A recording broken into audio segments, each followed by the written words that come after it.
सज्जनों और देवियों, हमारे सुख और दुख का कारण कौन है? जीव के सामने दुख रहता है और वो सुख की लालसा करता है, चाहता है सुख, मिलता है दुख। क्यों ऐसा होता है? लोग कहते हैं भगवान ने ऐसी रचना कर दी कि सब परेशान हैं। भाग्य ही हमारा ऐसा था, लोगों ने हमें बहुत तकलीफ दिया।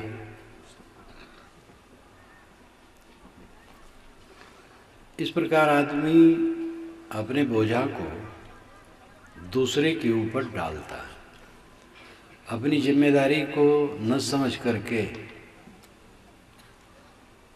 दूसरे पर दोषारोपण करता है। आपका व्यक्तित्व जो खड़ा है, जीवन, इसके आप जिम्मेदार हैं। चाहे आज का हो चाहे पहले का हो, अपना ही कर्म अपने को सुख देता है और दुख देता है। हम ये मानते हैं कि जो कुछ हमें आज उपलब्ध है वह अपने कर्मों का फल है। वो चाहे आज का कर्म हो चाहे पहले का कर्म हो। हम ये भी विश्वास करते हैं कि इस जन्म के पहले भी जन्म रहा, तब ये जन्म हुआ है। अगर पेड़ है तो बीज जरूर है, और बीज है तो पेड़ है। ये शरीर वृक्ष है तो इसका बीज वासना पहले रही है, वासना रही है, बीज रहा है तो किसी वृक्ष से रहा है। किसी शरीर में रहे, वहाँ जो कर्म किए उन कर्मों के संस्कार बीज रूप में बने। ये शरीर अचानक नहीं खड़ा है, अचानक कुछ नहीं होता है। जो कुछ होता है उसमें कारण कार्य की व्यवस्था है, कारण से कार्य होता है, बिना कारण के कार्य नहीं होता है।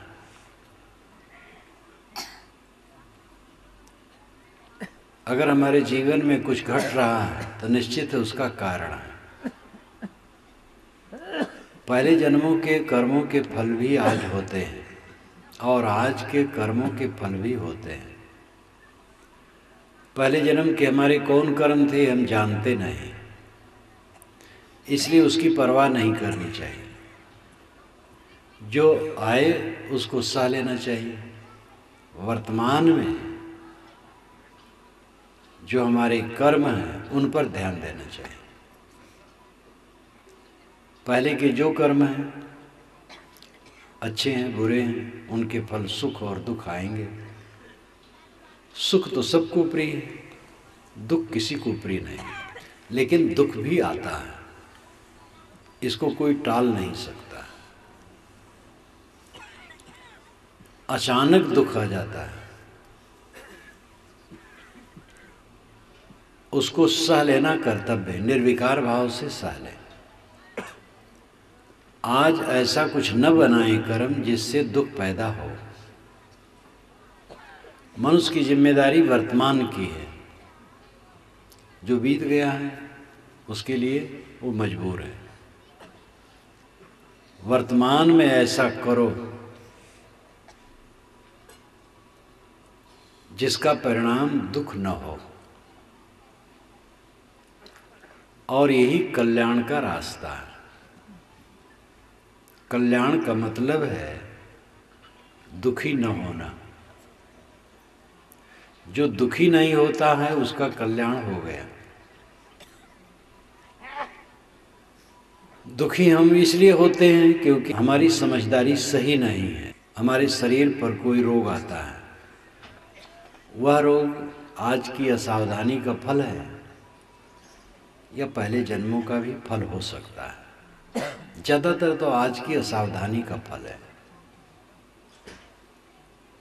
हमने कुछ गलती की, दूसरा आदमी क्षोभित हो गया, वो हमारे साथ दुर्व्यवहार किया, तो उसमें मूल तो मैं ही हूँ।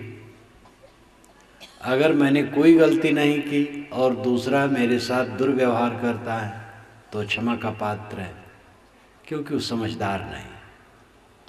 क्षुब्ध होने की ज़रूरत नहीं है, सह लेने की ज़रूरत है और साधुता प्रकट करने की ज़रूरत है। लोग कहते हैं हनी को हना पाप दोष न गना, जो मुझे मारा मैंने उसको मारा, और जब मैंने उसको मारा तो उसने फिर मुझे मारा, तब फिर मैंने उसको मारा, तब फिर वो मुझे मारा, तो कहाँ तक चलेगा? इसलिए मारा मारी में सुख नहीं, रुकने में सुख है। ज़्यादातर मारा मारी तो घर में होता है, बाहर तो कभी कभार किसी से विवाद होता है। ज़्यादा मारा मारी घर में होता है। पत्नी ने कुछ कह दिया तो पत्नी ने डबल कह दिया, फिर पत्नी के मन में गुब्बार बन गया तो फिर समय से उगलती है, तो पति फिर नाराज होता है। ऐसे पुत्र, देवरान जेठान, ननद भावज, सास बहू, सब जगह यही बात है। न सहने के कारण दुख है, सालों दुख नहीं होगा। लोग कहते हैं कहाँ तक सहते जाएं? उत्तर है जहाँ तक दुख आए वहाँ तक सहना है। न सहोगे तो दुख और बढ़ेगा। कुछ लोग कहते हैं हम किसी नहीं सह सकते हैं, किसी से कुछ हुआ उस मारपीट कर ली, हाथ पैर टूट गए, जेल गए, जमानत से छुटे, फिर गवाही सफाई के चक्कर में ही करते हैं लोगों से, पुलिस की चिरोरी करते हैं, सहते हैं। पहले सह लेते तो अच्छा होता। जो नहीं सहना चाहता हो ज़्यादा सहना पड़ता है उसको, और जो सह लेता है उसको सहना नहीं पड़ता। लेकिन आदमी अहंकार के बस है, अपने अहंकार को संभाल नहीं पाता है और एकदम तुनक मिजाजी गांठता है, मैं किसी की नहीं सह सकता। अरे सहते तो अपने मन के इंद्रियों के विकारों की लात सहते हो। बिना सहे कोई छुट्टी पाई नहीं सकता। सहना सीखो, सह लो। काम क्रोध लोभ मोह के विकार जो उठते हैं उसके चपेट सहते हो, तो दूसरे द्वारा कुछ ऊंच नीच हो जाए क्यों न सह लो। सह लो, क्षमा कर दो, गम खा लो, संतोष कर लो, सच्चे अर्थ में सुखी हो जाओ। आप कोटा क्षेत्र में रहते हैं, राजस्थान में पत्थर बहुत पैदा होता है। आप जानते हैं अनगढ़ पत्थर का दाम कम होता है, और कलाकार जब उस पर बैठ करके छीनी हथौड़ी ले करके काम करता है और एक सुंदर मूर्ति उसमें से निकाल लेता है कुछ दिनों में, तो उसका दाम बहुत बढ़ जाता है। एक अनगढ़ पत्थर को कलाकार सुंदर मूर्ति के रूप में उपस्थित करता है, और हम आप क्या करते हैं? सुंदर मूर्ति पहले से मिली है उसको दिन दिन बिगाड़ते हैं। ये मानव शरीर सुंदर मूर्ति है। छोटे बच्चों को देखो, उनके दांत साफ हैं,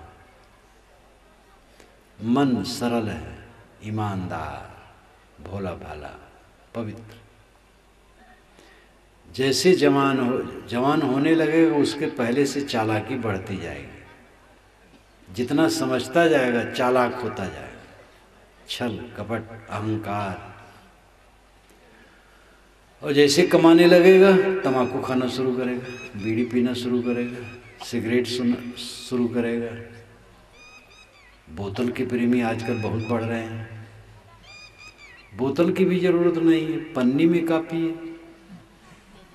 आज का तो पैकेट बंद शराब। देवियों को धन्यवाद है, इससे बची है। कोई कोई देवी बीड़ी पी लेती है, ये गलत है। देवियां अगर बीड़ी पिए तम्बाकू खाएं तो और गलत हो जाएगा। माताएं जगत जननी हैं, और जगत जननी बीड़ी पिए, तम्बाकू खाए, पान खाए या और भी नशा का सेवन करे, तब फिर कहाँ उद्धार होगा। माँ की गोद में ही बच्चे पलते हैं, बच्चा बच्ची कोई भी हो माँ की गोद में पलते हैं। और माँ जब दुर्व्यसन ग्रहण करेगी तब कैसे संस्कार बच्चों को अच्छे मिलेंगे। माता पिता संतान को पैदा करते हैं, उसमें माता का स्थान बहुत ऊंचा है। वो 9 महीने गर्भ में धारण करती, पैदा करती है, पालती है, पोसती है। बचपना में तो बच्चा माँ से जुड़ा ही रहता है, जवान होने पर भी जुड़ा रहता है। माँ का आश्रय बच्चे को ज़्यादा है। इसलिए नीति में लिखा है कि माँ बाप बैठे हों और पुत्र बाहर से आए तो पहले माँ का नमस्कार करें तब पिता का। सीताराम हम कहते, राम सीता नहीं, सीताराम। सीता तब राम, माता तब पिता। माता पिता का आदर होना। कितने लड़के माता पिता से बोलते नहीं, वहीं घर में हैं, बांट करके रहते हैं। कहीं कहीं नहीं बांटे हैं तो भी नहीं बोलते हैं, और बांट करके रहते हैं और बोलते नहीं, बात नहीं करते। जब लोग गलियों में निकलते हैं तो परिचितों को नमस्ते करते हैं, नमस्ते, राम राम, लेकिन अपने घर में किसी से नमस्ते नहीं करते। जबकि माता पिता का नमस्कार रोज करना चाहिए। सतगुरु कबीर ने कहा है, चीटी चावल ले चली, बीच में मिल गई दार। कहें कबीर सौंसो पड़ा, एकले दूजी डार। चीटी चावल लेके जा रही थी, इतने में दाल मिल गई, रुक गई। उसको लालच हो गया दाल ले लो, लेकिन आप जानते हैं चीटी या तो दाल ले या तो चावल, दोनों नहीं ले सकती। और खड़ी सोच रही क्या करूं। इतने में कबीर साहब आ गए। उन्होंने कहा, भाई एक ले दूजी डाल, एक को ले दूसरे को छोड़, दोनों नहीं बनेगा। यह न्योक्ति अलंकार में कहा हुआ काव्य है। इसका अर्थ है जीव शुद्धता लेके चला, लेकिन बीच में माया मिल गई,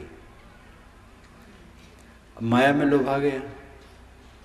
तो एक क्षण में या तो माया में रहो या तो राम में रहो।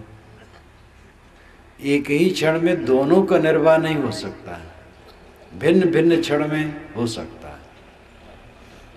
जितना माया में रहोगे उतना दुखी रहोगे, जितना राम में रहोगे सुखी रहोगे। माया का अर्थ है मोह। माया का अर्थ प्राणी पदार्थ मात्र नहीं है, मोह माया। प्राणी पदार्थ का उपयोग तो सबको करना पड़ता है। रुपए पैसे प्राय माया कहा जाता है, लेकिन रुपए पैसे बिना काम चल ही नहीं सकता है। आप बस पर बैठे, कंडक्टर आया, टिकट नहीं है, टिकट लो, लाओ पैसा, पैसा नहीं है, उतार देगा।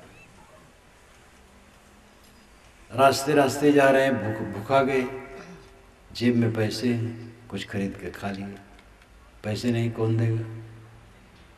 पैसा खाया पिया नहीं जाता है, लेकिन एक मापदंड उसका है धन का, और उससे आप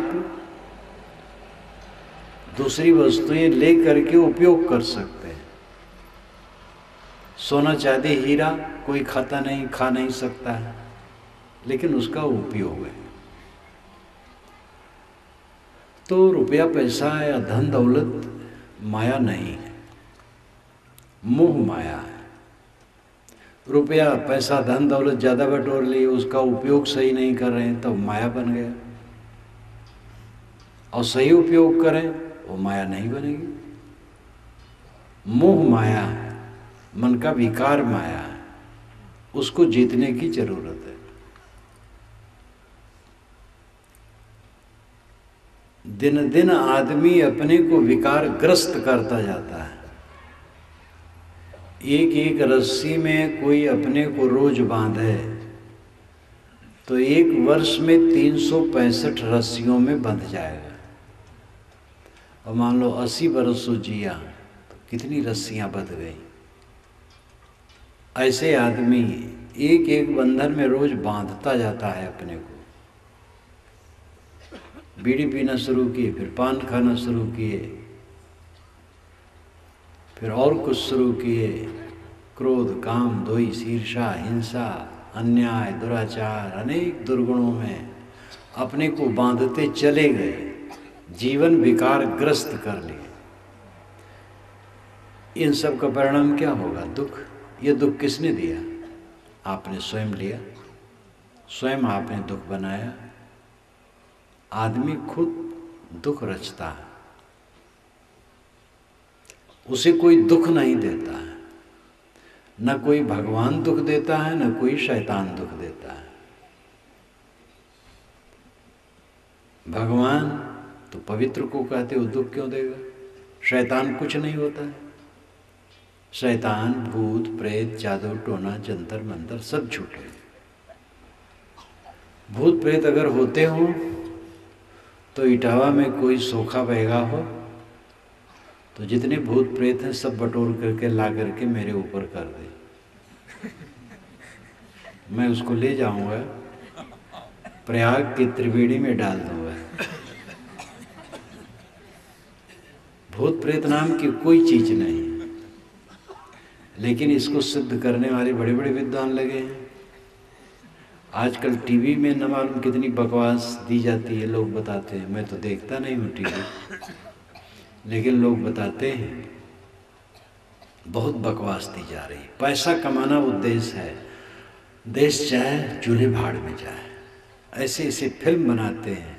और फिल्माने में तो बड़ी सरलता है। मेढक है उसको हाथी बना दे, हाथी को मेढक बना दे। वो तो कैमरे के करिश्मा है बस, और कुछ नहीं। और समाज को गुमराह किया जाता है।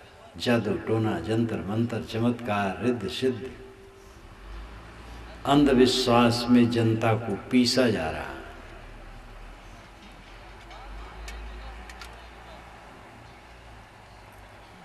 दिशाशूल आपको लगता है, मंगल बुद्ध उत्तर दिश काला।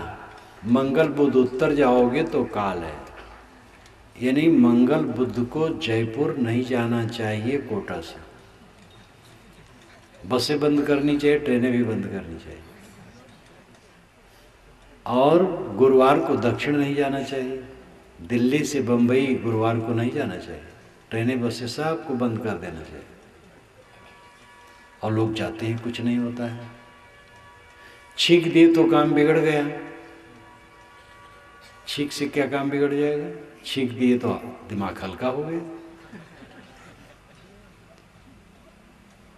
छूछा खड़ा देखने से काम बिगड़ जाता है, भरा खड़ा देखने से बन जाता है। दोनों झूठ है।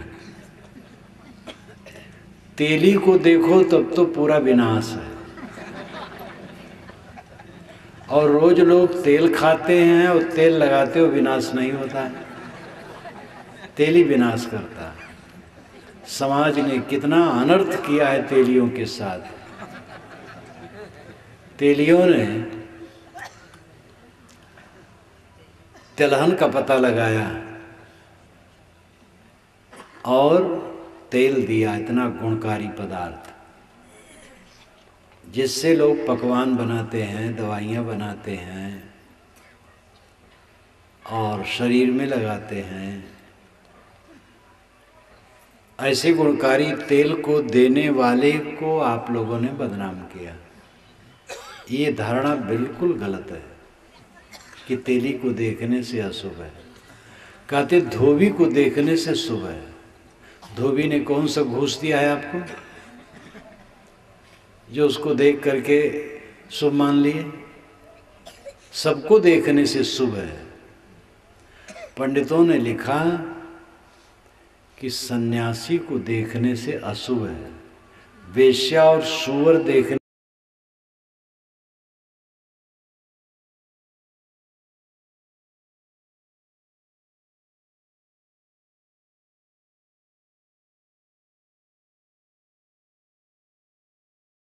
से शुभ है।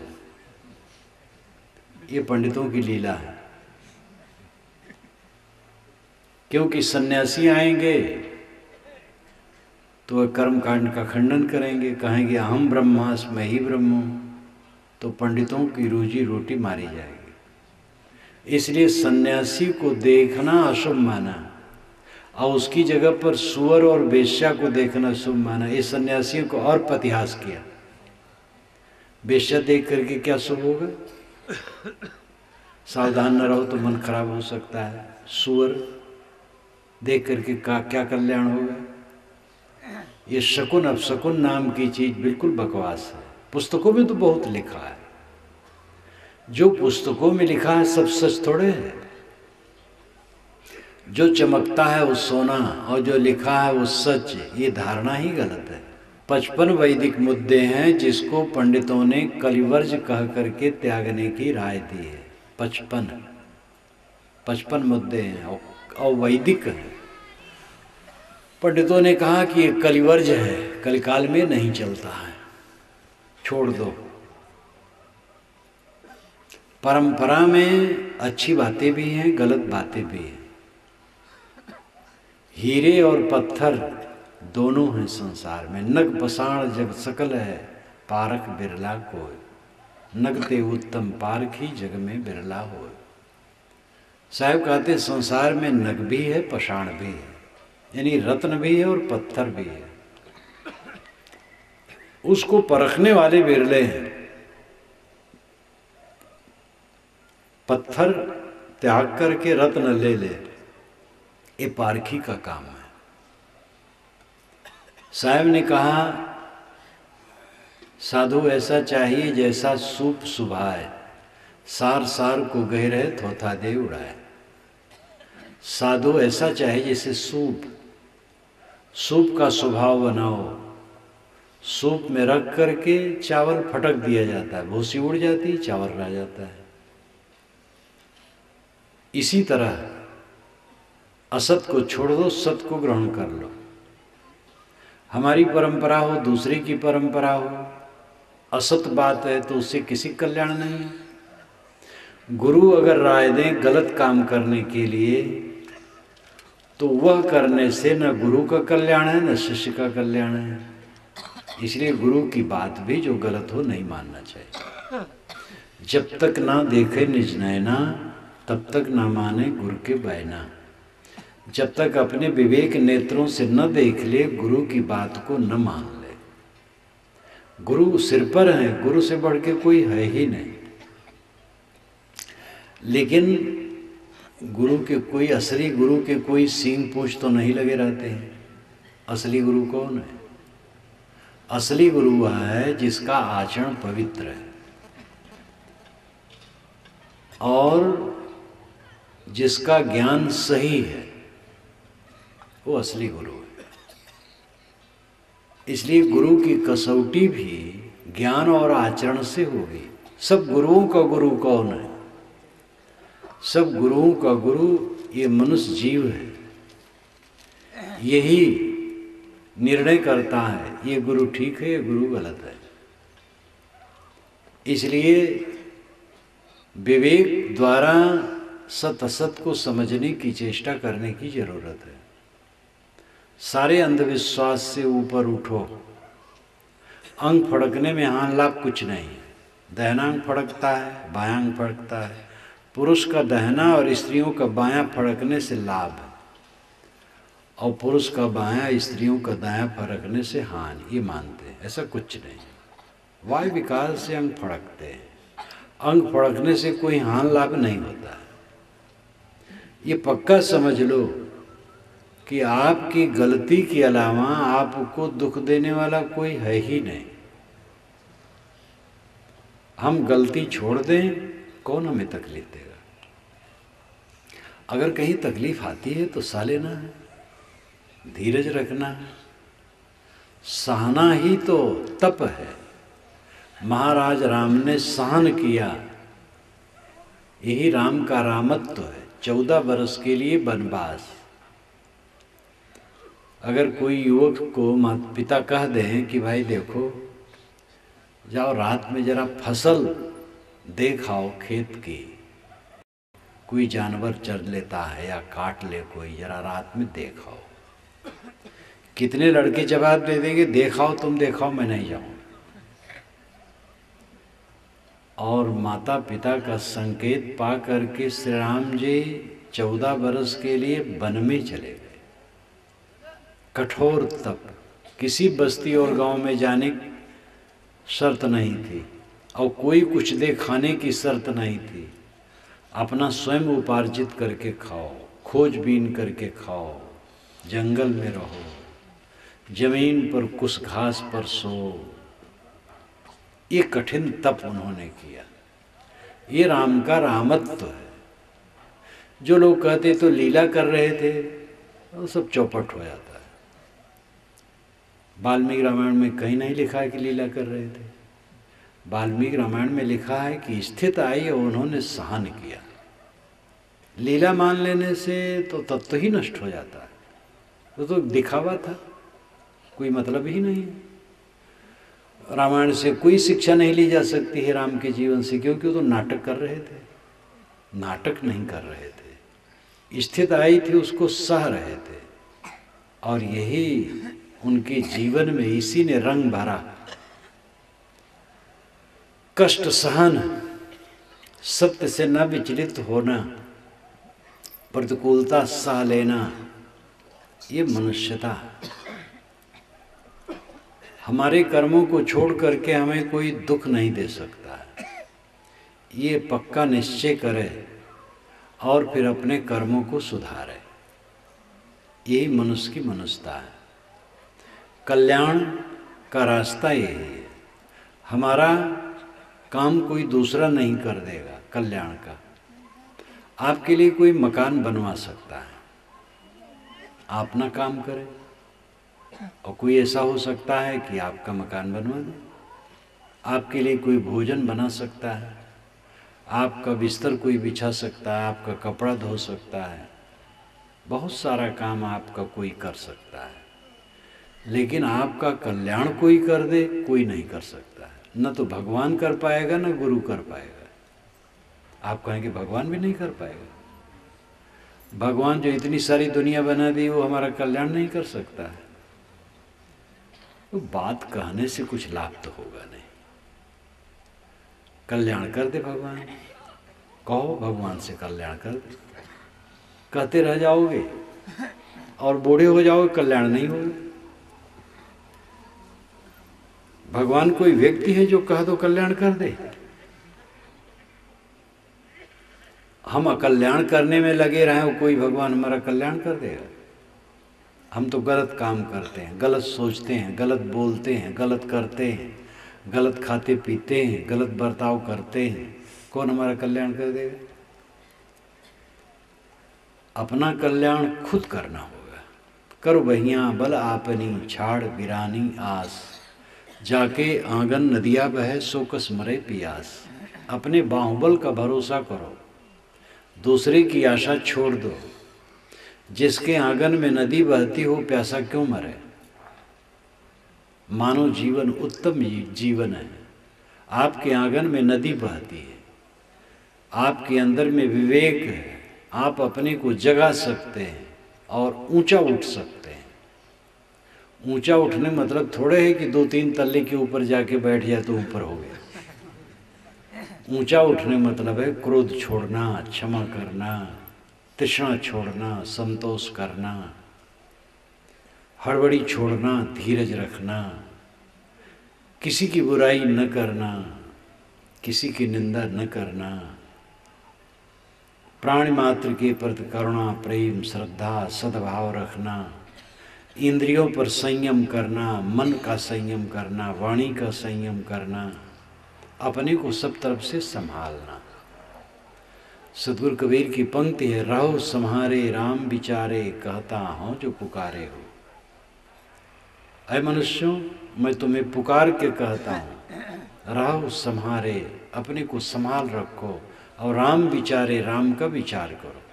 दो काम करना है, अपने को संभालना और राम का विचार करना। अपने को संभालना क्या है? मन, वाणी और इंद्रियां, ये तीन हैं आपके पास। इनसे गलत काम न होने दो, यही अपने को संभालना है। थोड़ी प्रतिकूलता आने पर उत्तेजना आ जाती है। जो नहीं बोलना चाहिए आदमी बोलने लगता है, जो नहीं करना चाहिए करने लगता है, नहीं सोचना चाहिए सोचने लगता है, मन खराब हो जाता है। और मन खराब हो गया तो सब खराब हुआ, जीवन व्यर्थ गया। अपने को संभालो, क्षण क्षण संभालो। थोड़ी सावधानी करोगे दुर्घटना घटेगी। सावधानी हटी दुर्घटना घटी, रेलवे यार्ड में लिखा रहता है। वहाँ तो शायद है कि सावधानी हटने पर भी दुर्घटना रोक ली जाए तत्काल, लेकिन मन में असावधानी होगी तुरंत घटना घटेगी, तुरंत दुर्घटना घटेगी। थोड़ा विचलित हो मन नीचे जाएगा। इसलिए अपने को संभालो। साधना यही है, अपने को संभालना। क्या नाम जपते हैं, क्या मंत्र जपते हैं, ये आपका विश्वास है। कोई राम नाम जपता है, कोई अल्लाह नाम जपता है, कोई कृष्ण, कोई केशव, कोई सतनाम, कोई ओंकार, कोई कुछ। मंत्रों में भी इसी प्रकार है। कोई वेद मंत्र जपता है, कोई कुरान की आयतें जपता है, कोई बाइबल के वचन जपता है, कोई और कुछ जपता है। तो जपना, मंत्र जपना, नाम जपना, ये अपने अपने विश्वास पर निर्भर करता है। असली भजन है मन वाणी कर्मों का शुद्धिकरण करना। अपने मन को, वाणी को, इंद्रियों को कायदे से रखना, यही असली भजन है। और इसके लिए निगरानी की जरूरत है, सावधानी की जरूरत है। इसको सतगुरु कबीर ने सहज साधना कही। सहज साधना, सहज साधना वह है जो सब समय हो सके। कितनी पूजाएं हैं बिना स्नान के संभव नहीं है। नमाज भी स्नान करके या हाथ पैर धोकर, अगर विशेष अशुद्धि है तो स्नान करके नमाज पढ़ा जाता है। विशेष अशुद्धि नहीं है तो हाथ पैर धो लिया जाता है, तब नमाज पढ़ा जाता है। पूजा भी स्नान करके करने का विधान है। लेकिन सहज साधना स्नान किए हो तब, न किए हो तब, सब समय। पूजा घर में, टट्टी घर में, घूर पर, खेत में, कारखाने में, दफ्तर में, दुकान पर, सड़क पर, हर जगह अपने मन को देखो कि मन क्या सोचता है। और उसमें कुछ गलत बातें हो तो निकालो। हरदम मन को देखो कि क्या करता है। जो अपने मन को हरदम देखता है और उसको शुद्ध रखने की दृष्टि रखता है, बहुत जल्दी उसकी साधना बढ़ जाती है। किसी दिशा में परिश्रम ही से सफलता होती है। कोई बहुत ज़्यादा खेत खरीद ले और उसकी जुताई, गुड़ाई, खाद पानी डालना, कमाई न करे तो खेत ज़्यादा होने से क्या होगा? खेत की सफलता जब उसमें किसानी की जाए। दुकान खोल लिया, वस्तु लाके रखते नहीं हैं, टाइम से बैठते नहीं हैं, ग्राहकों से सुंदर बर्ताव नहीं करते हैं, तो दुकान कैसे चलेगी? कोई काम हो, विद्यार्थी विद्या ठीक से नहीं पढ़ता है तो विद्या कैसे आएगी? कल्याण के पथ की बात ऐसे है। जो निरंतर श्रम करेगा उसका कल्याण होगा। गुरु संतों के प्रति श्रद्धा भाव रखना, बड़ों बूढ़ों का आदर करना, रोज सद्ग्रंथ पढ़ना, अपने गुण दोषों का विचार करना, दोषों को निरंतर घटाना, सद्गुणों को बढ़ाना, आत्मनिरीक्षण करते चलना, अनुसंधान, आत्म अनुसंधान। व्यापार वही सफल माना जाता है जिसमें धन उत्तरोत्तर बढ़े। 1 लाख रुपया लेके कोई व्यापार शुरू किया और कुछ महीने में उसके पास 50,000 रह गए, कुछ महीने में 30, 20, 10, तो ये व्यापार सफल नहीं, असफल है, दीवारा पिट जाना है। 1 लाख रुपया लेकर के व्यापार शुरू किए तो लाख की पूंजी तो बनी रहे और रोज उसमें बढ़ोतरी हो, तब व्यापार सफल है। हमारा जीवन सबसे मूल्यवान व्यापार है और इसकी सुख संपत्ति बढ़ती जाए तो ये व्यापार सफल माना जाएगा। और इसकी सुख संपत्ति लुटती जा रही तो कौन सी सफलता है? बचपना में जो प्रसन्नता रहती है जवानी में घट जाती है, ये घटा हुआ। और जवानी की रही सही प्रसन्नता बुढ़ापा में खत्म हो जाती है। जितना आदमी बूढ़ा होता जाता है उतना खिन्न होता जाता है, दुखी, चिंतित, पीड़ित, क्लांत। बूढ़ों को तृष्णा और मोह ये ज्यादा सताते हैं। मोह, तृष्णा सबको नहीं, जो विवेकवान है, साधक है, उनकी तृष्णा घट जाती है, मोह घट जाता है, मन विवेक में रम जाता है। लेकिन जो साधना नहीं करेगा, तृष्णा और मोह बढ़ेंगे, तकलीफ बढ़ेगी, विकार बढ़ेंगे, तकलीफ ज़्यादा हो जाएगी। व्यापार, जीवन रूपी व्यापार, घाटे में जाना कितना अपना बनाया दुर्भाग्य। दिन दिन धन बढ़े तब व्यापार सफल। इसी प्रकार दिन दिन प्रसन्नता बढ़े तब जीवन व्यापार सफल।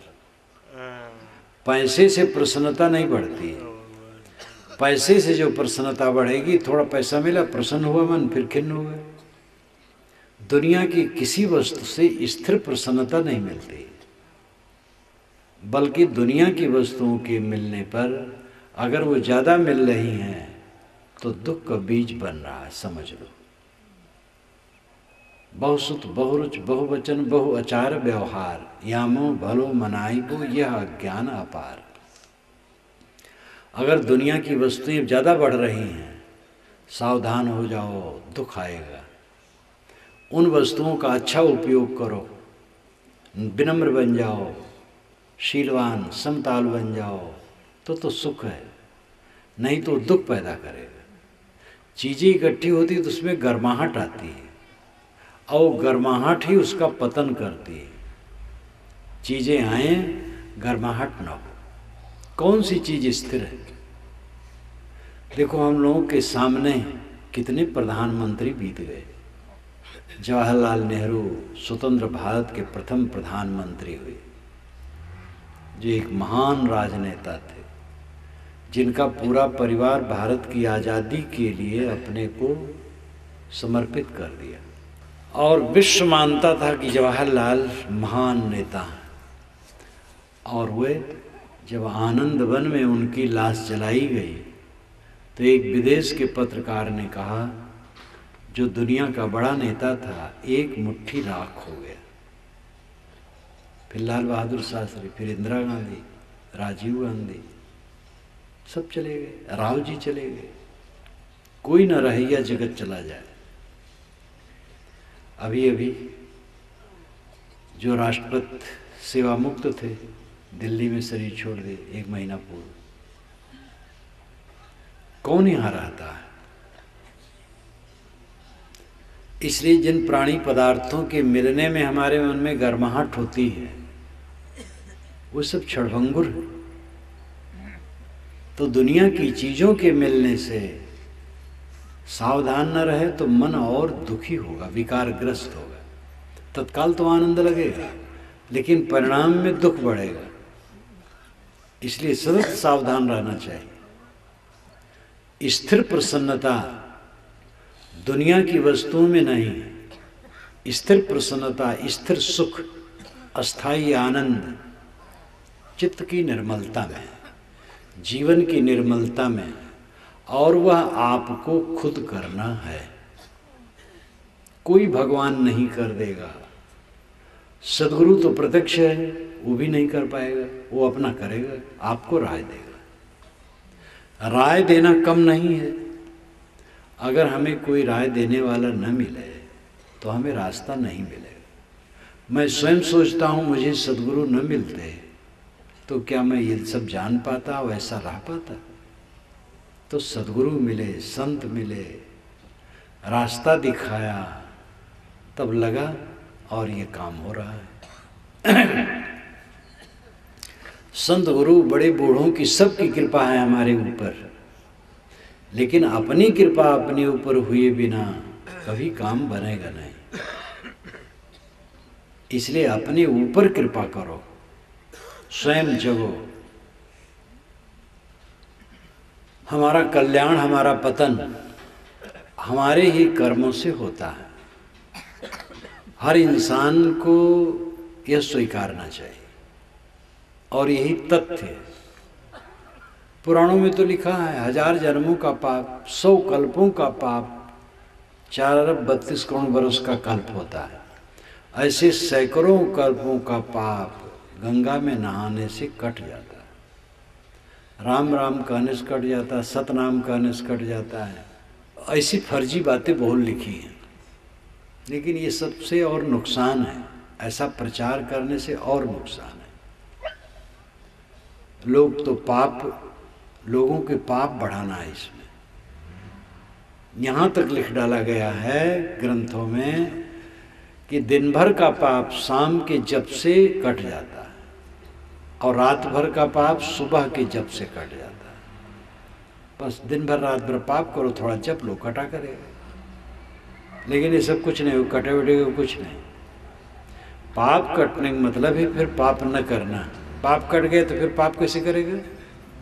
पाप कटने का अर्थ है मन निर्मल हो जाना, और निर्मल मन से फिर पाप कैसे आदमी करेगा? इसलिए बड़ी खतरनाक बातें लिखी हैं ग्रंथों में, और ज्ञान की बातें भी लिखी, दोनों बातें हैं। आपको स्वयं जज बनना पड़ेगा और स्वयं जजमेंट देना पड़ेगा अपने को। निष्पक्ष दृष्टि अपनाओ। सार सार को गए रहे थोथा दे उड़ाए। विचारक बनो, चिंतक बनो, समझदार बनो। आप लोग सभी अपना अपना काम धंधा करते हैं। जो गुजर बसर का काम है, कोई इसमें व्यापारी होगा, कोई किसान होगा, कोई सर्विस वाला होगा, कोई और काम करने वाला होगा, पेट धंधा का काम सब कर रहे हैं। यह जो सभा आयोजित हुई है, यहाँ पेट धंधा के प्रशिक्षण की जगह नहीं, यहाँ कल्याण के प्रशिक्षण की जगह है। जैसे डॉक्टरों की शिविर लगे, तो डॉक्टर का शिविर होता है कि डॉक्टरों को राय दी जाए। बड़े डॉक्टर आते हैं, उसमें राय देते हैं, बताते हैं। वकीलों का है और का है, तो उनका अपना विषय होता है। संगीत का है तो उसमें संगीत का विषय होगा, किसानी का विषय नहीं होगा। ऐसे यह जो शिविर है, यह जो पंडाल है, यह जो सभा है, यह कल्याण साधन की सीख देने के लिए। कल्याण यानी शांत, दुख न पाना, जीवन में दुख न होना कल्याण है। थोड़ा फुंसी जब बुखार हो जाए शरीरधारी को तो हो जाता है, लेकिन मन प्रसन्न है तो उससे कुछ फर्क नहीं पड़ेगा। मन की प्रसन्नता कल्याण है, मन का आनंद कल्याण है, और ऐसा आनंद जो हर समय बना रहे। कैसी भी शारीरिक परेशानी आ जाए, सामाजिक परेशानी आ जाए, लेकिन मन प्रसन्न रहे, ये कल्याण दशा है। जिसको कोई रोक न सके, जिसकी बागडोर, वही तो विश्व विजयी है। कैसी भी स्थिति आने पर मन पीड़ित न हो, प्रसन्न रहे, ये कल्याण की दशा है। अब आदमी क्या चाहता है? यही चाहता है अनंत सुख, ऐसा सुख मिले जिसमें दुख नाम की चीज कहीं हो ही नहीं। तो दुनिया में कौन ऐसा सुख है? सारा सुख दुख से मिश्रित है। बल्कि सुख क्या है? दो दुखों के बीच में जो अवकाश रहता है उसी को लोग सुख कहते हैं। अभी एक दुख मिला, फिर अभी दुख नहीं मिल रहा है, बीच में अवसर आ गया, दुख नहीं मिल रहा, बस वही सुख कहते हैं, फिर दुख आ जाएगा। दो दुखों के बीच को लोग सुख कहते हैं। सुख नाम की कोई चीज नहीं। इसलिए दुनिया के भोगों में सुख पाने की चेष्टा करना भ्रम है। स्थिर सुख, अखंड आनंद, परमानंद, परम तृप्ति, आत्यांतिक सुख, निर्वाण सुख, मोक्ष सुख, अनेक शब्दों में जिसको कहा जाता है वो मन की निर्मलता और मन की प्रसन्नता है, और वो आपके अधीन है। आप करें तो हो जाएगा, नहीं करेंगे तो दुखी रहेंगे। इसमें और कोई लगने वाला नहीं है। पंडित महात्मा ज़्यादातर ये दुहाई देते हैं कि भगवान का नाम लो सब ठीक कर देगा। ये ऊपर ऊपर की बातें हैं। भगवान कोई ऐसा अपने नाम का लोभी नहीं है कि उसका नाम लो तो बड़ा गदगद हो जाए और आपका काम कर जाए। ये तो खुशामद पसंद आदमी ऐसा करता है। भगवान कोई व्यक्ति भी नहीं है जो नाम लो तो सुनेगा और आपका काम कर जाएगा। वस्तुतः सत्य ही ईश्वर है और सत्य विश्वव्यापी नियम है। नियम को परखना, नियम के अनुसार चलना ईश्वर की उपासना है। भोजन करते समय संतुलित भोजन करो, ये ईश्वर की उपासना है। ज़्यादा खा लोगे पेट खराब होगा, कोई ईश्वर पचा नहीं पाएगा। कभी आप ज़्यादा भोजन कर लें जब, तो कोई नाम जपें, गलेगा नहीं। गंगा जल पिए तो भी कुछ फायदा नहीं होगा, गुरु का चरणोदक पिए तो भी कुछ फायदा नहीं होगा। जब ज़्यादा खा लिए हैं तो जब पच जाएगा धीरे से तब ठीक होगा। अब आगे सावधान हो जाइए, ज़्यादा ना खाइए, यही चाह रहा है। थोड़ी थोड़ी बात से सीख लो। दुहाई देने से काम नहीं बनेगा, भगवान सब कर देगा। कहते हैं एक सज्जन ने कहा मेरे पास एक ऊँट है, 1 घंटा में वो 60 कोस चलता है। तो कहीं चला के दिखाओ, कहीं जब उसका मन होगा तब चलेगा। अब मने न हो, पते न चले तो प्रतिज्ञा करने से क्या होगा। हमारा ऊँट 60 कोस चलता है 1 घंटा में, कहते भर हैं, चलाते कभी नहीं है। भगवान कल्याण कर देगा। पंडित महात्मा कहते रहे और सब दुखी हैं, रो रहे हैं, वो कल्याण नहीं कर पा रहा बेचारा भगवान।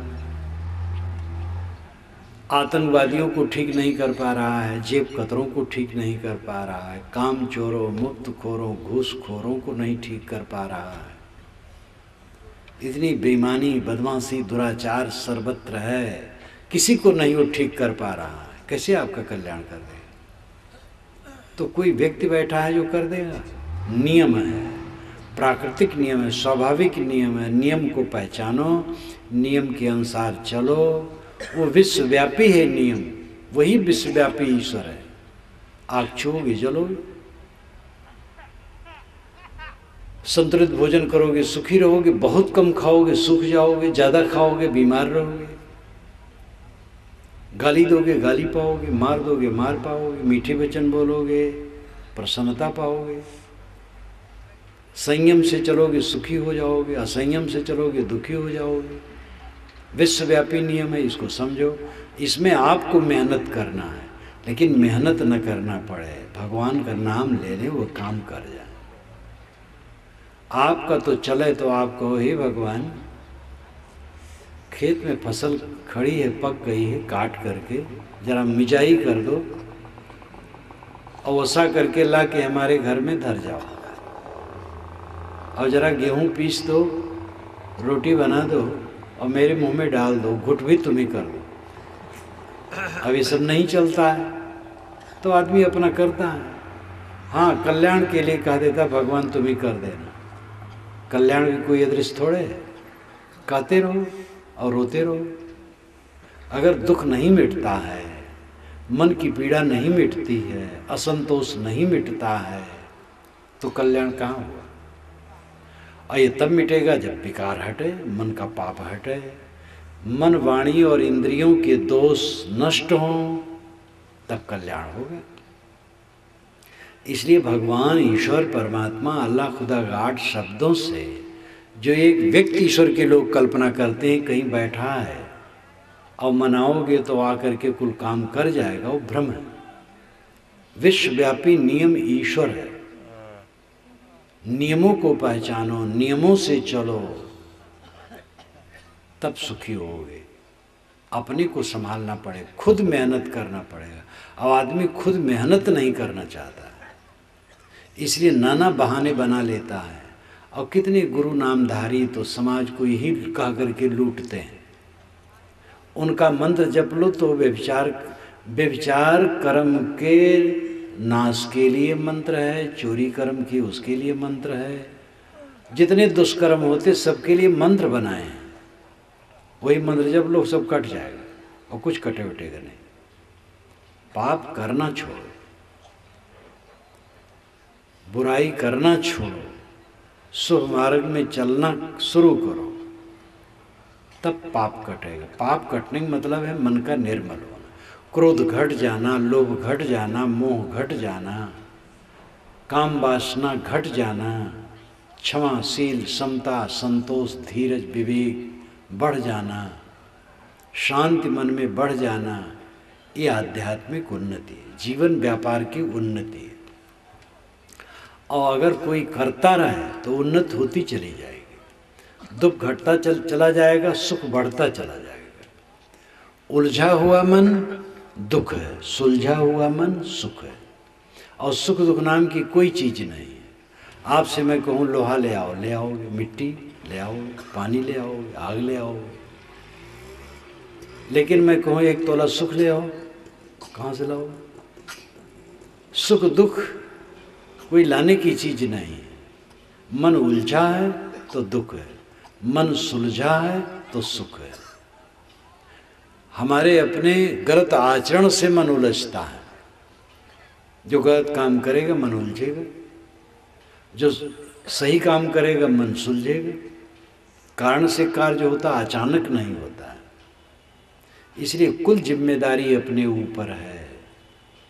बहानेबाजी से काम चलने वाला नहीं। कर वहियाँ बल आपनी, छाड़ बिरानी आस। अपने बाहुबल का भरोसा करो, दूसरे की आशा छोड़ दो। जिसके आंगन में नदी बहती है वो प्यासा क्यों मरे, ये साहस है। आप दुखी न हो, आप अपने को अनाथ न समझें, आप अपने को असमर्थ न समझें। आप समर्थ हैं, आप में बल है, विवेक का बल है, जगाइए। कौन से दोष को आप नहीं छोड़ सकते? तंबाकू बीड़ी में क्या रखा है, पान सुपारी में क्या रखा है? क्या आप नहीं छोड़ सकते? सारी बुराई छोड़ सकते। दुर्व्यसनों, दुर्गुणों और आसक्तियों को छोड़ने में थोड़ा परिश्रम है और उसका फल अनंत सुख है। और खाने में झूठा सुख है और दुख भरा है। दुर्व्यसन दुर्गुण के अनुसार चलने में झूठा सुख है और दुख आदि से अंत तक है। इन बातों पर विवेक करें। अपना बनाया दुख दूसरा कौन मिटाएगा? आपे जाल बिछाए गए, आप फंसे मतिमंद। कहाँ रोग कहाँ औषधि, कैसे मिले आनंद? अपना जाल बिछाया, अपना ही उसमें फंसता है, तो कैसे वो उसका कल्याण हो सकता है? इन सब बातों के लिए सद्बुद्धि चाहिए। और सद्बुद्धि के लिए संत गुरु की संगत, सेवा, भक्ति, सदग्रंथों का अध्ययन, एकांत में बैठ करके अपने गुरुदोषों का विचार, रोज रोज अकेले में 2 बार 3 बार बैठो, नहीं 2-3 बार तो 1 बार तो जरूर बैठो और अपने पर हिसाब लगाओ कि पहले से मेरी गलतियां घट रही हैं कि नहीं। अगर गलतियां घट रही, उद्वेग घट रहा है, शांति बढ़ रही है, सद्गुण बढ़ रहे हैं, तो सफलता हो रही। मन में प्रसन्नता बढ़ रही तो सफलता हो रही। प्रसन्नता का लक्षण ही है कि दोष घट रहे हैं। दोष बढ़ेंगे, अप्रसन्नता बढ़ेगी, खिन्नता बढ़ेगी, चिंता बढ़ेगी, उद्वेग बढ़ेगा, अशांति बढ़ेगी। क्यों आप कमाते हैं? खाने के लिए। क्यों खाते हैं? जीने के लिए। क्यों जीते हैं? इसका पता नहीं। ये कौन सा जीवन है? कमाओ खाने के लिए, खाओ जीने के लिए और जियो आत्म कल्याण के लिए। लेकिन वही काम नहीं होता। कमाते हैं, खाते हैं, जीते हैं बस, और जी करके 2-4 बच्चा पैदा कर लेते हैं और उनसे लड़ते हैं और लड़ करके चले जाते हैं। क्या ये जीवन है? गृहस्थ हैं तो लड़के हो जाएंगे, कोई बात नहीं, उनके साथ अच्छा बर्ताव करो, लेकिन आपका खास काम है कल्याण। कमाना मजबूरी है, खाना मजबूरी है, परिवार पोषना मजबूरी है, ये तो करना पड़ेगा। लेकिन खास काम क्या है जो आवश्यक है? वो है आत्म कल्याण। अब आत्म कल्याण आत्म शांति है। आत्म शांति जीवन की पवित्रता में है, और वह काम हम खुद करेंगे, दूसरा नहीं कर देगा। संत गुरु रास्ता दिखाएंगे, बड़े बूढ़े रास्ता दिखाएंगे, हमें स्वयं करना पड़ेगा, स्वयं चलना पड़ेगा। इन बातों पर ध्यान दें और इसका आचरण करें। इसी के साथ मैं अपनी वाणी को विराम देता हूँ।